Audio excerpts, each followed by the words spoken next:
August 15th, 1971. President Richard Nixon appears on television at 9 p.m. Eastern Time. He announces the United States will no longer convert dollars to gold at $35 per ounce. The Bretton Woods system, the foundation of the post-war global economy, dies in a 7-minute address. Markets panic, currencies float, gold soars, and the world economy enters uncharted territory. Except nothing actually changed. The dollar remained the world's reserve currency. Global trade continued denominated in dollars. Central banks still hoarded dollar reserves, oil sold for dollars, debt issued in dollars. And American power, far from diminishing, became more entrenched than ever. Because the Nixon shock didn't end dollar dominance. It just made everyone realize that dominance had never actually depended on gold in the first place. This isn't a story about American empire or geopolitical strategy. This is an examination of how World War II transformed the United States from a major economy into the inescapable center of global finance. And how that transformation wasn't planned, wasn't obvious, and came with costs. Americans are still paying 78 years later. I'm not an economist. This isn't a celebration of American power. This is an analysis of how war accelerated an economic takeover that reshaped global capitalism and trapped the United States in a system it can't escape, even when it wants to.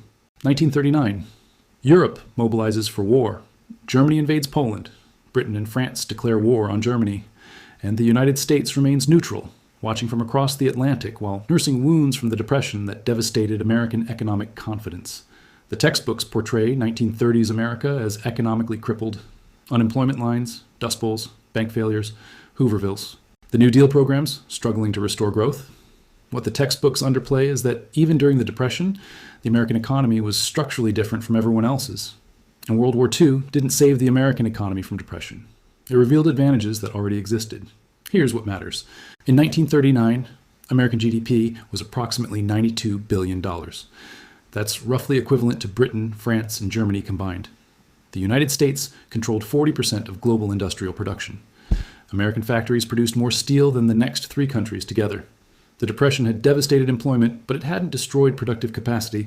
American infrastructure remained intact. Factories existed, workers existed, capital existed. What was missing was demand. Europe provided demand, lots of it. Desperate, urgent, existential demand. Britain and France needed supplies immediately. Food, steel, oil, aircraft, weapons. The cash and carry policy meant they paid in gold, dollars, or liquidated assets. American factories reactivated. Unemployment dropped. Production increased, and American wealth accumulated while European wealth liquidated. Before America fired a single shot, the war was already transferring European capital across the Atlantic. By 1940, American gold reserves held approximately $20 billion, or roughly 60% of the world's monetary gold. European nations were shipping gold to New York to pay for supplies. American vaults filled while European treasuries emptied. And this was just the beginning. December 1940. Britain is broke, gold reserves depleted, dollar reserves exhausted. American supplies are essential for survival, but Britain can't pay for them. Prime Minister Winston Churchill writes to President Franklin Roosevelt, "How is that? The moment approaches when we shall no longer be able to pay cash for shipping and other supplies." Roosevelt faces a decision. Let Britain collapse or provide aid without immediate payment. Isolationist sentiment in America remains strong. Lending to Britain violates neutrality, but Roosevelt understands that British survival serves American interests. He needs a politically acceptable solution. The answer is Lend-lease. Announced in December 1940 and formalized in March 1941, the program provides war material to Allied nations on the basis that defending them defends America. No immediate payment required. Equipment would be returned after the war, or payment arranged later. The genius is political. It's not a loan, it's a lease. Americans aren't bankrolling British wars. They're protecting American security. The economic reality is different. Lend-lease was absolutely a loan, just one with deliberately vague repayment terms. Between 1941 and 1945, the United States provided approximately $50.1 billion in Lend-lease aid. Britain received $31.4 billion. The Soviet Union received $11.3 billion. France, China, and other allies received the rest. In 2024 dollars, that's roughly $700 billion in American production shipped overseas. Britain sent some Lend-lease repayment in reverse Lend-lease, about $7.8 billion in goods and services, mainly supporting American troops in Britain. But the net flow was overwhelmingly one direction. American supplies pouring into Allied nations, while American factories ran at capacity and American workers earned wages. Strip away the diplomacy and examine the mechanics. Lend-lease meant American factories produced goods, American workers got paid, American companies made profits, and American trading partners accumulated debt. The program kept allies fighting while ensuring American economic dominance regardless of military outcome. If the Allies won, America would be the economic powerhouse of the victorious coalition. If the Allies lost, well, American productive capacity remained untouched by bombing, and the Atlantic Ocean remained a protective moat. World War II didn't save American capitalism. It turbocharged American capitalism at everyone else's expense. July 1944. While Allied troops fight through France after D-Day, delegates from 44 nations gather at the Mount Washington Hotel in Bretton Woods, New Hampshire. The stated goal is preventing post-war economic chaos. The actual result is constructing a global financial system with the dollar at its center. The Bretton Woods Conference established the International Monetary Fund and the World Bank. More importantly, it established the dollar as the world's primary reserve currency, convertible to gold at $35 per ounce, while other currencies pegged to the dollar. The arrangement seemed equitable. The dollar was as good as gold, and the system provided stability. But examine the structure more carefully. The IMF required member contributions, with voting power proportional to contribution size.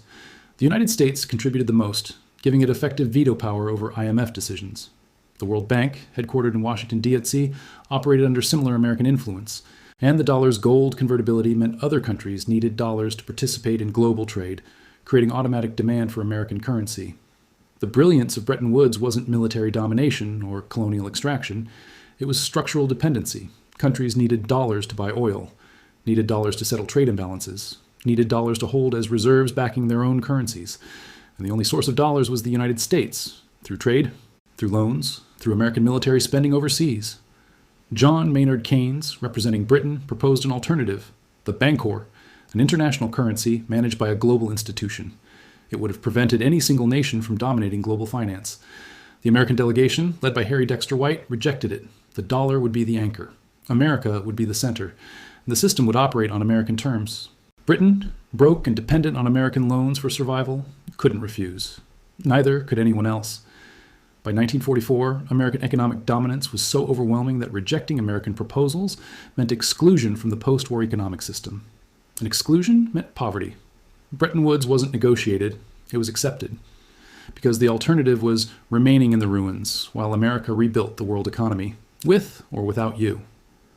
The Marshall Plan that locked independence. June 5th, 1947. Secretary of State George Marshall delivers a commencement address at Harvard University. He proposes massive American aid to rebuild Europe. The speech is brief, the implications are enormous. The Marshall Plan, officially the European Recovery Program, provided over $13 billion between 1948 and 1952, roughly $150 billion in current dollars. 16 European countries received aid. The Soviet Union and Eastern Bloc nations were offered participation but refused, viewing it as American economic imperialism. They weren't entirely wrong. The Marshall Plan came with conditions. Recipients had to reduce trade barriers, had to cooperate economically with each other, had to provide economic data to American administrators, and had to use aid money primarily to buy American goods. Approximately 70% of Marshall Plan funds were spent purchasing American products. European recovery was real. So was the guaranteed market for American exports. The plan's genius was presenting mutual benefit as altruism. Europe needed rebuilding. America needed export markets and stable trading partners. Marshall Plan aid provided both while establishing long-term dependency. European industries rebuilt using American equipment, creating ongoing demand for American parts and expertise. European economies integrated into systems designed around American standards and practices. And European governments became accustomed to American economic leadership. By 1952, Western European industrial production had increased 40% above pre-war levels. American exports to Europe had increased substantially. Political stability had improved, reducing communist electoral appeal. And the dollar had become so deeply embedded in European commerce that alternatives were unthinkable. The Marshall Plan wasn't charity, it was investment. Americans understood that rebuilding Europe on American terms would generate returns for decades. The aid was temporary, the dependency was permanent. June 1950, North Korea invades South Korea. The United States intervenes immediately, leading a United Nations coalition.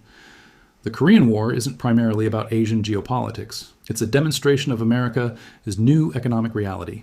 The ability to fight a major war on the opposite side of the planet while maintaining economic growth at home. The numbers are startling. Defense spending increased from $13.7 billion in 1950 to $52.8 billion in 1953. The United States mobilized troops, shipped supplies across the Pacific, fought a 3-year war, and the domestic economy grew. Unemployment remained low, consumer spending increased, industrial production expanded. The war that would have bankrupted any European power was barely a strain on American capacity. This wasn't sustainable for most nations. Britain's post-war economy struggled under the debt from World War II. France fought colonial wars in Indochina and Algeria that drained resources. The Soviet Union maintained a massive military but couldn't simultaneously provide consumer goods. Only the United States could afford global military projection and domestic prosperity simultaneously. And the mechanism was the dollar's reserve status. The United States could run deficits financing military operations, and foreign governments would hold those dollars as reserves rather than demanding gold conversion. American spending overseas returned to America through trade and investment. The dollar flowed out through military bases and foreign aid, then flowed back through commerce and treasury purchases. A closed loop that allowed unlimited American projection, as long as everyone kept accepting dollars. By 1960, American military installations circled the globe. American troops stationed in Europe, Asia, and dozens of smaller locations.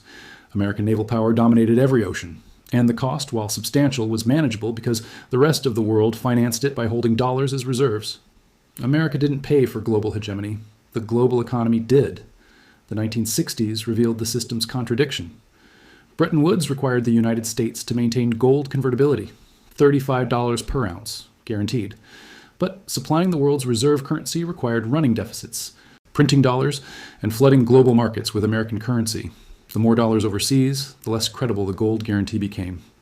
By 1965, foreign-held dollars exceeded American gold reserves for the first time. By 1970, the imbalance was catastrophic. The United States held approximately $11 billion in gold reserves, while foreign governments and institutions held over $45 billion in dollars. If even a fraction demanded conversion, American gold would evaporate instantly. France, under President Charles de Gaulle, called America's bluff. Throughout the 1960s, France converted dollars to gold, shipping currency to New York, and to receiving gold bars in return. De Gaulle publicly questioned dollar dominance, arguing the system gave America exorbitant privilege, the ability to print money the world had to accept. He was right, and he was powerless to change it, because the alternative to holding dollars was worse. What currency would replace it? The pound was finished. The Deutschmark wasn't large enough. The yen remained controlled. Gold couldn't expand to meet growing trade volumes. The dollar was the least bad option, even if the gold guarantee was fiction. Vietnam accelerated the crisis. Defense spending soared. Deficits exploded. Inflation increased. And the pretense that $35 could buy an ounce of gold became unsustainable. August 15th, 1971. Nixon announces the end of gold convertibility. Immediately. No transition. No negotiation. The United States simply stops honoring the core promise of Bretton Woods. Markets panic. Currencies float. Gold prices surge. And then, nothing changes. The dollar remains the global reserve currency. Not because of gold backing, not because of treaty obligations, but because there's no alternative. The global economy runs on dollars. Oil prices in dollars. Commodities trade in dollars. Central banks hold dollar reserves. International debt denominated in dollars. Changing the system would require coordinating every nation simultaneously toward an alternative nobody trusts more than the dollar. The exorbitant privilege de Gaulle identified doesn't end when gold convertibility ends. It intensifies. Now the United States doesn't even need gold reserves to back the currency. The dollar's value is simply the collective belief that everyone else will keep accepting it. A pyramid that can't fall because too many people are standing on it. By 1973, the oil crisis demonstrates dollar dominance perfectly. OPEC quadruples oil prices, devastating economies worldwide, but oil still sells for dollars. The crisis increases global dollar demand because countries need more dollars to buy the same amount of oil. American inflation increases, but American power doesn't diminish. This is the hidden cost of World War II finally becoming visible. The United States didn't conquer the global economy through imperialism. It didn't extract wealth through colonization. It restructured global capitalism so that participation required using dollars, holding dollars, and accepting American monetary policy as global monetary policy. And once established, the system became inescapable. The trap nobody discusses. The uncomfortable truth is that dollar dominance is a trap for everyone, including the United States. Foreign countries need dollars, so they run trade surpluses with America, exporting goods and receiving dollars. Those dollars return to America through treasury purchases, financing American deficits. American consumers buy foreign goods with borrowed money. Foreign governments lend the money back, and the cycle continues. The United States runs permanent trade deficits. Manufacturing hollows out. Debt accumulates. But the system continues because stopping it would devastate everyone simultaneously. This is the hidden cost World War II created. The United States cannot escape reserve currency status without collapsing the global financial system. Cannot run trade surpluses without depriving the world of dollars needed for reserves.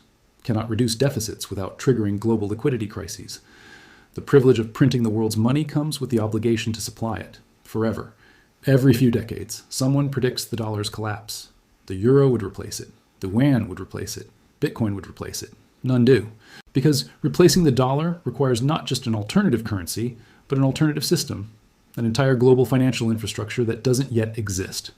World War II didn't just make America rich. It made America systemically important in a way that's impossible to disentangle from global capitalism itself. And that's not freedom. That's structural dependency flowing both directions. The receipt, and nobody wants to see December 2024. American national debt exceeds $36 trillion. Trade deficits persist year after year. Manufacturing continues declining. And the dollar remains the world's reserve currency, used for roughly 60% of global reserves and 80% of global trade finance. The economic takeover that began in 1939 is complete and permanent. Not because America is the strongest economy. China's manufacturing capacity exceeds America's. Not because of military dominance, though that remains substantial, but because unwinding dollar dominance would be more catastrophic than maintaining it. This is the hidden cost of World War II.